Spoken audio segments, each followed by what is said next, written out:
It always starts with a promise that sounds too perfect to question. A paradise of diamonds, silk, eternal beauty, and an army of servants waiting to fulfill every desire. Some people hear that and nod in admiration, others hear it and recoil. But both reactions reveal the same uncomfortable truth, the one most avoided, that it's beneath every religious debate about the afterlife. When paradise looks suspiciously like a luxury catalog, it usually says more about human fantasy than divine reality. Across civilizations, cultures have painted heaven in their own image. Warrior societies imagined victory without death. Agrarian societies imagined harvest without toil. And in some medieval traditions, paradise became a place of gold and eternal youth. These images circulate today in online arguments and political rhetoric, repeated so often that many assume they come directly from Scripture. But the moment the details are examined, the illusion cracks. The Quran itself does not describe heaven this way.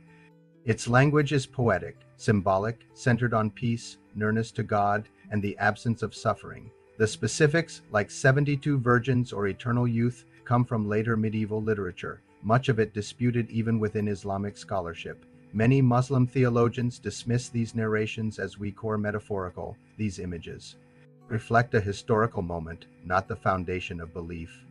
What kind of heaven is being described? A realm of gold palaces and eternal servants is not a spiritual world. It is a physical fantasy built on hierarchy, desire, and ownership. It imagines paradise as an extension of earthly appetite. From a Jewish perspective, the contrast is unmistakable. Judaism does not describe the afterlife in physical terms. 𝗀𝗪𝙗 is not a place of bodies or palaces.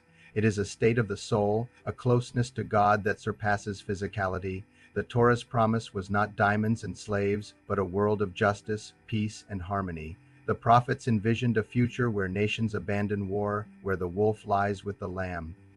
Judaism teaches that the soul no longer experiences lust or material longing. These are functions of physical existence. A paradise that requires servants is not a paradise.